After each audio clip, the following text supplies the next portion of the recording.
evening, everybody. This is Brandon Bell with G1NBC NETEX Exchange. I'm happy to sit here and happy to do this interview with Miss. Why don't you introduce yourself to the people?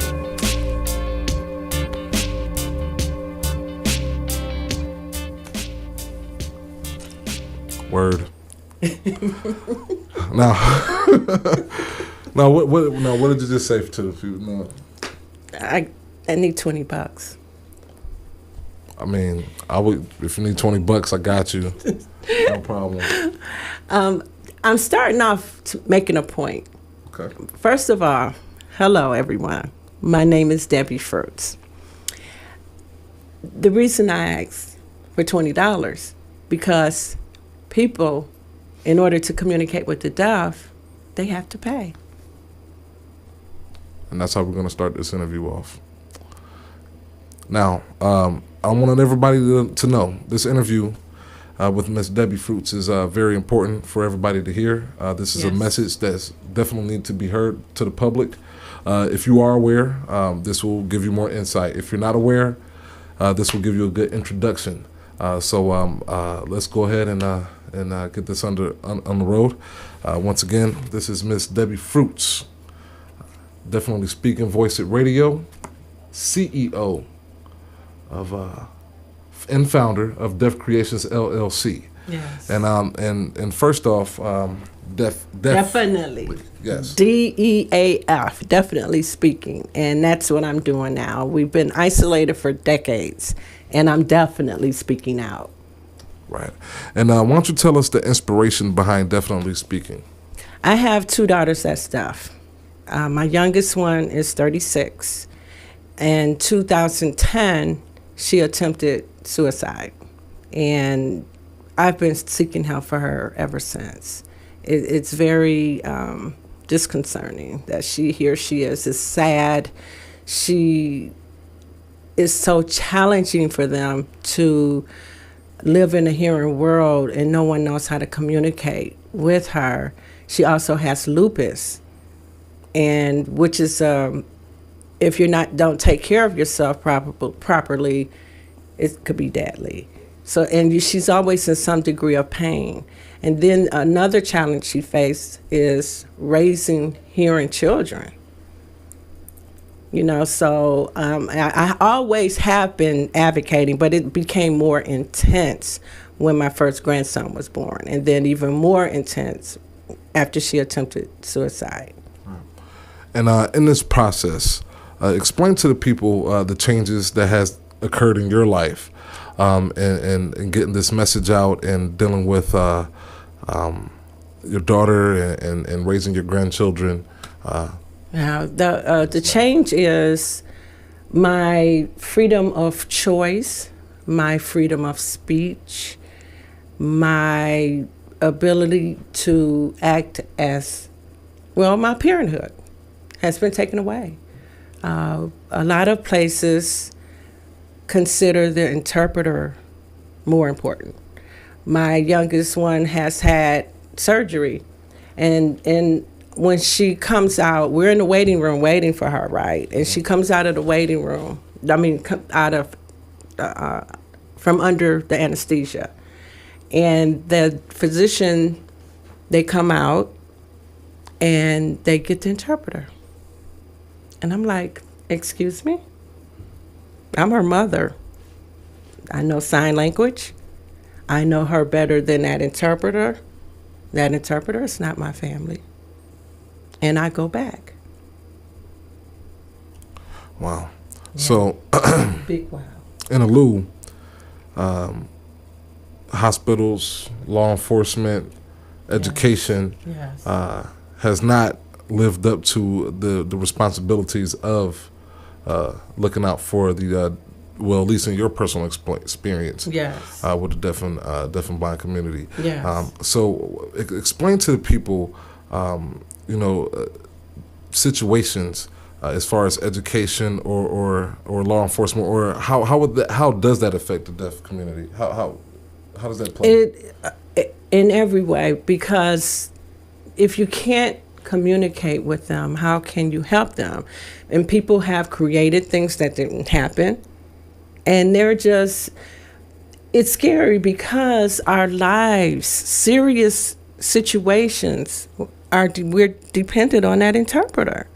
And we're pretty much just a paycheck to that interpreter. We're not, they could care less. And just say you were interviewing my daughter and I did the signing, so you don't know what I said because you don't know sign language. So in a court of law, oh my gosh, that's scary. We're dependent, our lives is dependent on the interpreter. The deaf person cannot hear and talk, so they don't know what the interpreter is voicing to the doctor, to the teacher, to the whoever. And they don't know sign language, so they don't know if she's signing to the deaf person what they actually said. Right. Scary. Now, I'm pretty sure there are teachers, members of law enforcement, doctors, nurses that do know sign language. But personally, do you feel it's not enough? Definitely not enough. I haven't come across any in my experience. My youngest, my youngest 36, my oldest is 38. I have yet to. Wow. Yeah, my youngest just recently, she had to go to court, and it's been rescheduled. The first time it was canceled is because there was no interpreter. Now you knew she was deaf, so why wasn't there an interpreter? So they rescheduled it, and when they rescheduled it, we went back, of course, again, no interpreter. Wow. No interpreter. Like, we don't have anything better to do. Just to show up, there's nothing better to do. Wow. So in 38 years of raising your daughters, you have not at one point in time ran across any public servant that knows sign language? No, sir. No police officer? No, sir. No teacher? The teacher, in the school system they were in, but it was like maybe one or two. Instead one or two? Yes. So, and you mentioned and you have your grandsons. Yeah. So, with your grandsons, have you met any of their teachers? Same thing. It's even more frustrating for me because they don't get it.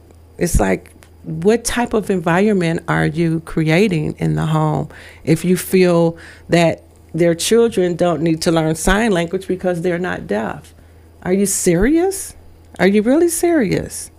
Well, so now, do you feel that it's on the school to start teaching and implementing? Because I know as a kid, I didn't go to a class for sign language. I've never, experienced that.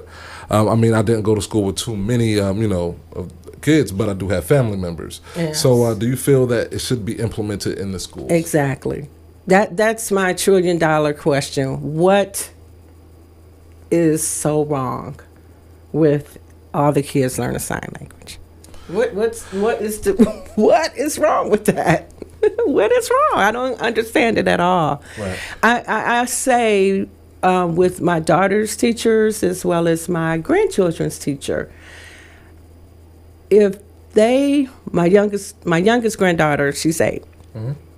Now, if her current teacher learned sign language at 8 years old, you and I would not be having this conversation right now. So, what's the problem? So, do you think the Board of Education has failed the deaf and blind community? Big time. Big time. That's what I was saying earlier, that I want to have some fun, but I ain't gonna. But as I was saying earlier, until we found out the mic wasn't on. John. Hello. That the Americans with Disability Act, the purpose of that is to protect those with disabilities. We were born this way. Right. We did not create sign language. I'm not the creator of life. That's God. I do not want his job. I did not write legislation. So, audience, what are we supposed to do? What are we supposed to do? And I know you're doing something. Yes. Why don't you explain to the people what you are doing to get the message out? I started the radio show, Definitely Speaking, and that's just what I do. I speak out, and I'm educated. 5 p.m. Saturdays, voiceofradio.com. Yes. Everyone wants to know what a radio show for the deaf. Well, it's tons of us out here that can hear, and there's tons of people out there that have deaf and blind in their family and just don't know where to go, don't know what to do. They're not as outspoken as I am. I'm still holding back. There's some things I would love to say, but I out of respect for the radio station and just, I'm not trying to step on any toes, or we just want to live our life. You just want the right thing done. Right. And speaking of which, it's our human and civil right. Exactly. And I'm sorry I didn't mention this at the beginning, but you also work at Visions of Angels, Visions of Angels. Youth Foundation. And shout out to my cousin Sears Mitchell. How you see He's blind. Yes. Been blind, and you would not know it. Yes, right? and just the things in his case, things that we take for granted, our bills and things like that. It's like his bills and going to a restaurant and nothing's in Braille. It's like, really? Right. Outside of my office, I'm not going to say where I work, but outside of my office, my room number is in Braille. Right. Never saw a blind person in there. And I know you mentioned restaurants. Audience, ask yourself, have you ever been to a restaurant with Braille on the menu? No. Have you ever been to a restaurant where they have an interpreter? No. And guess what? They want to get a tip. So should a deaf person tip the waiter? How could they?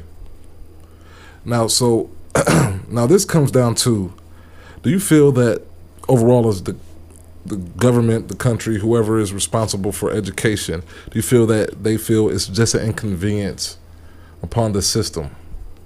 Inconvenience? That's telling me that I don't matter. Right. I'm an inconvenience. Well, then, step aside. But what I want to say is, where's the integrity in people? These individuals were born this way. So where's the integrity? If you have a business, or what's the harm? Hire them. Hire them. What's so bad about, doing the right thing? And do you feel it's difficult for just the way everything is set up for the deaf and blind community? Do you feel it's more difficult for them to find employment? It's very difficult. The schools, in my case, they did not prepare them to do anything. They didn't prepare them. You and I, we say, I'm going to the store. They were taught, I store go. ASL is just gestures and just words thrown together. I think we should get rid of that and teach sign language. I'm fluent in sign language. My grandkids fluent in sign language. I can't stand ASL. Never used it. Never will use it. It's very challenging because my daughter, even in writing, texting, face-to-face, I have to repeat myself. We go back and forth, until we understand each other totally. But it's a lot of times we misunderstand. They get angry, or I get angry, or get frustrated. But it's that ASL. It's that ASL. Well, once again, I want to thank you for being a part of this interview. Thank you. Everybody, take this to heart. We were all born different. Yes. But we were all born the same. Yes. And because of that, we should help each other. Yes.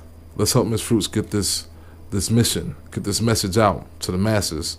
And let's not forget the deaf and blind brothers and sisters of this planet Earth, because I think we take a lot of things for granted every day. Yes, we do. And sight Yes. is one of those important things. Yes. Once again, I'm Brandon Bell. This is G1NBC NETEX Exchange. Ms. Debbie Fruits, thank you for this interview. Definitely Speaking, voiceofradio.com, every Saturday, 4 to 5 p.m. And I'm going to be on every day. That's right. Hey, thank you, everybody. I want y'all to have a great evening, and check this interview out. And if you have any other information, any questions, feel free to contact us, G1NBC.com.